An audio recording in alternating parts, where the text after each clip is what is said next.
ku ttiimu eyo sina kyakukola. Akwazita ku simu ye tezituuka teziogezako omugamba kakambwala bukambuwazi netweyanziza nnyo tweyanze ezige buli alina kyeyakoze.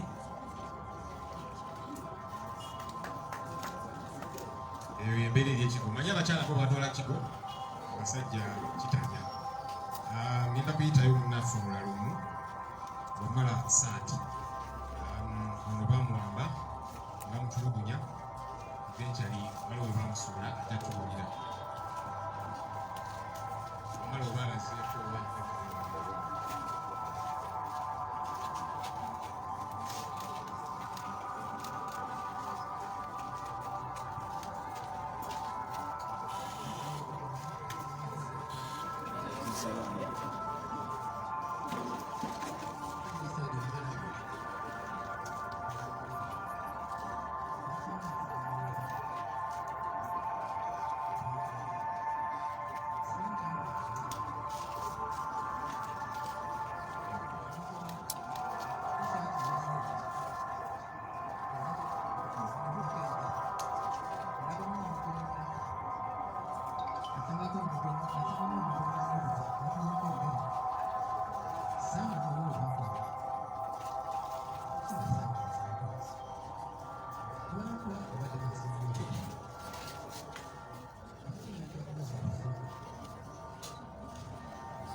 Munnayuganda munange nkulamusizaako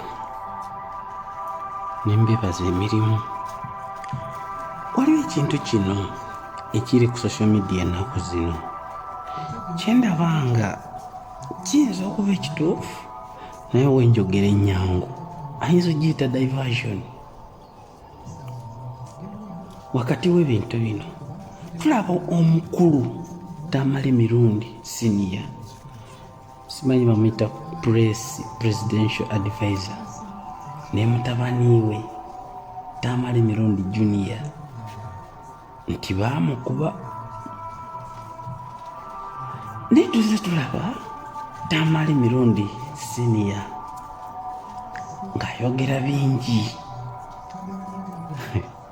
nange Kiuganda kinyuma mu kwogera ebingi n'avaayo n'afukamira simanyi ayogera people power, wuyo alese Jambia mu studio, wuyo agenze bakumye ebyoto simanyi akoze eki alajana. Naye Munnayuganda njagala obikuka amaaso.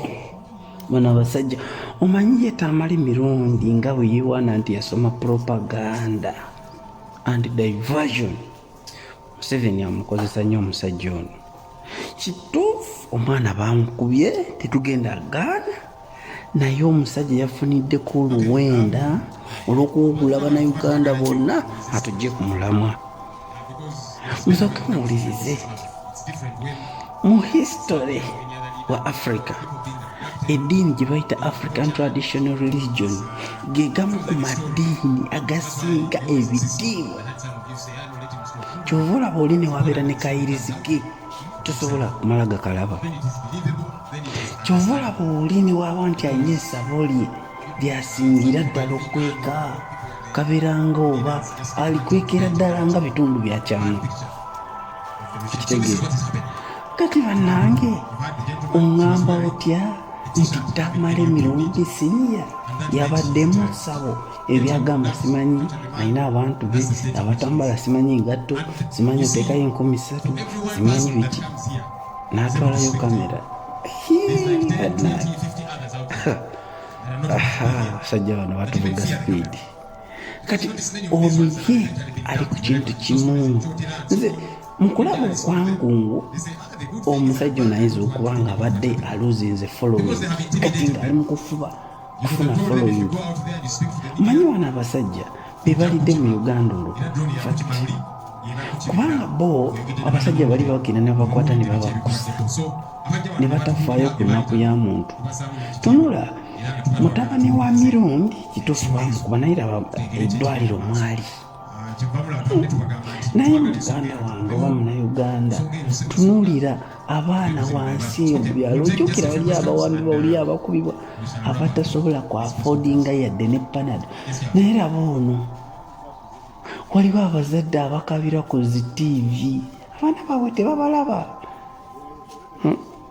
naye musajja mukulu ali wano awaga simanyi jambiya simanyi nyondo ntambula ne asidi simanyi mayinja simanyi zaani ndi musamize simanyi ndi mulogo nja kubasuula eddalu akole tulabe. Kati ffenna tutandise kusharinga ebyo tugoberera ebyo tukomentinga ebyo.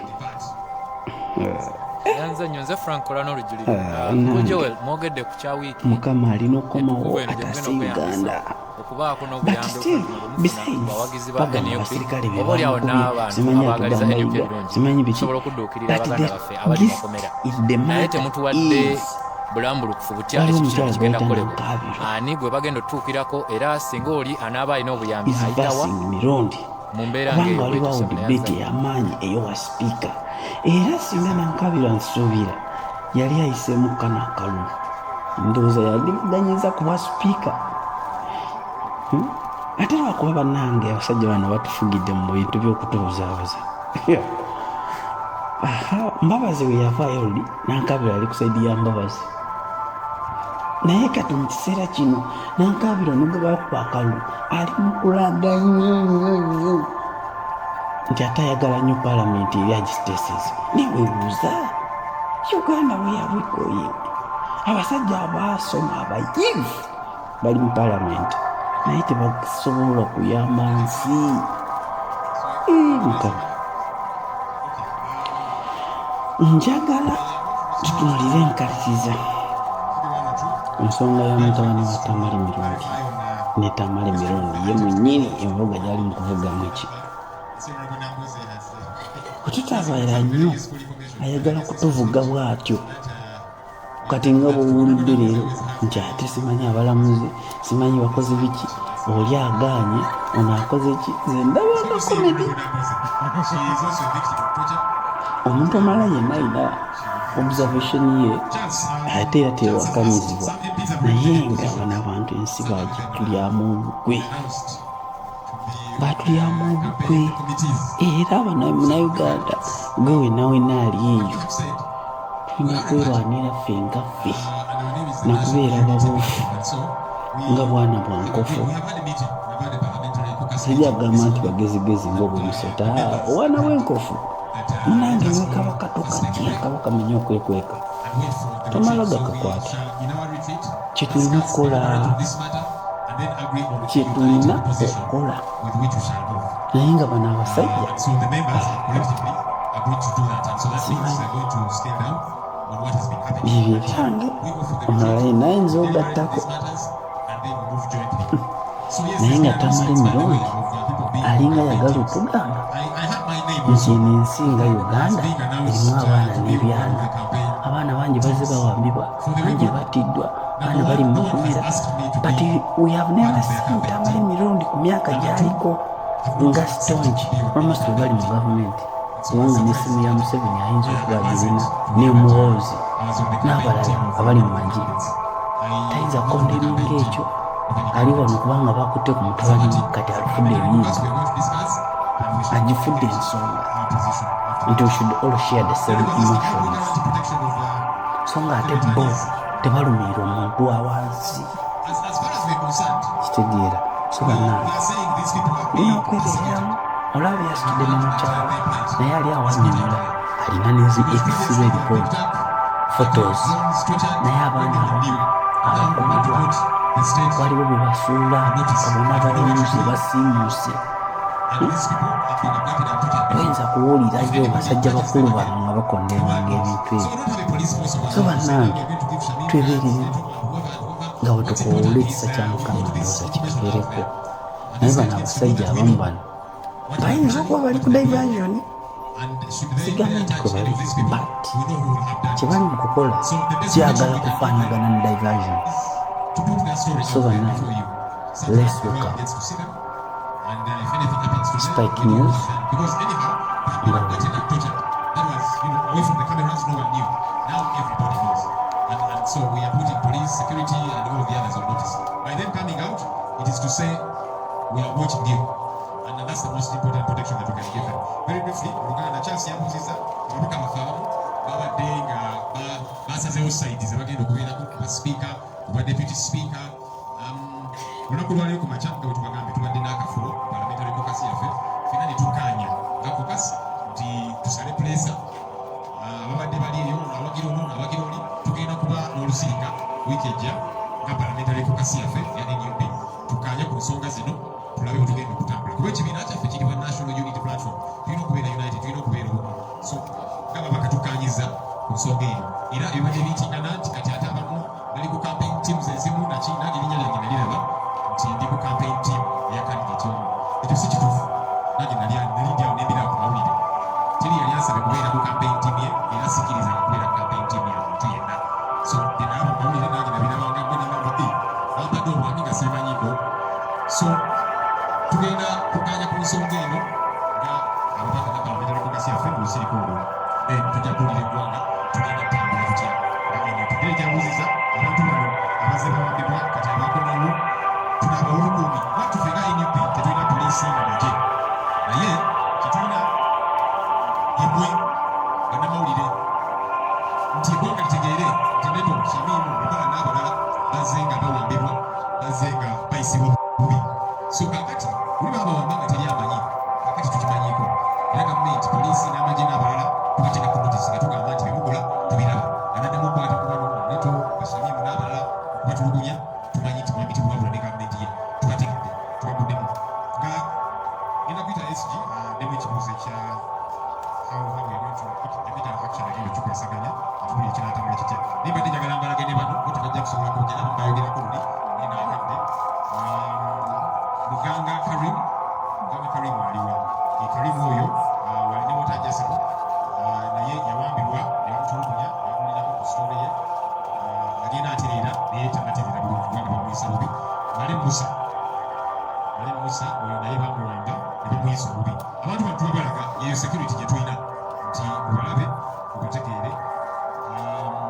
Segirinya Godfrey oyo sitole naye yagibabulira bamuwamba ne bamutulugunya eriiso erya kkono baalikuba ne liyiika kati alina eriiso limu ku lwabo abamuyisa obubi abatujju abali mu yunifoomu yaffe ey'amagye ne poliisi. Kimuli Dirisa naye twamubalagako luli akyalina tetanus namuwamba ne bamuyisa obubi. Lwaki? Kubanga omuwagizi wa NUP kubanga yali ayambala t-shirt eriko ekifaananyi ekya Bobi Wine okulaga nti wafa omusana. Let me invite Aisha to elucidate on this matter, how we are going to handle it, the people that we are calling on to bring help so we can take it to these affected families.